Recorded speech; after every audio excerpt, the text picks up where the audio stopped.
Genesis 29. Then Jacob went on his journey, and came to the land of the people of the east. As he looked, he saw a well in the field, and behold, 3 flocks of sheep lying beside it, for out of that well the flocks were watered.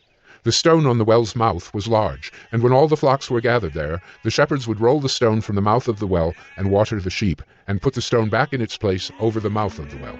Jacob said to them, "My brothers, where do you come from?" They said, "We are from Haran." He said to them, "Do you know Laban, the son of Nahor?" They said, "We know him." He said to them, "Is it well with him?"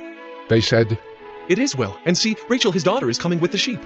He said, "Behold, it is still high day. It is not time for the livestock to be gathered together. Water the sheep and go, pasture them." But they said, "We cannot until all the flocks are gathered together, and the stone is rolled from the mouth of the well. Then we water the sheep." While he was still speaking with them, Rachel came with her father's sheep, for she was a shepherdess. Now as soon as Jacob saw Rachel, the daughter of Laban, his mother's brother, and the sheep of Laban, his mother's brother, Jacob came near and rolled the stone from the well's mouth, and watered the flock of Laban, his mother's brother. Then Jacob kissed Rachel and wept aloud. And Jacob told Rachel that he was her father's kinsman, and that he was Rebekah's son. And she ran and told her father. As soon as Laban heard the news about Jacob, his sister's son, he ran to meet him, and embraced him, and kissed him, and brought him to his house. Jacob told Laban all these things, and Laban said to him, "Surely you are my bone and my flesh." And he stayed with him a month. Then Laban said to Jacob, "Because you are my kinsman, should you therefore serve me for nothing?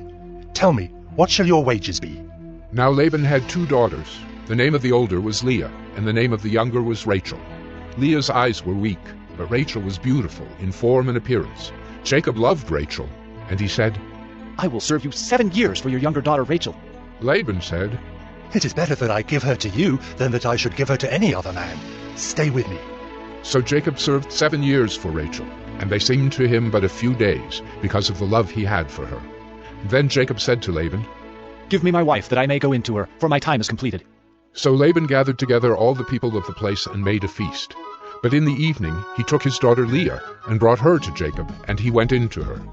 Laban gave his female servant Zilpah to his daughter Leah to be her servant. And in the morning, behold, it was Leah. And Jacob said to Laban, "What is this you have done to me? Did I not serve with you for Rachel?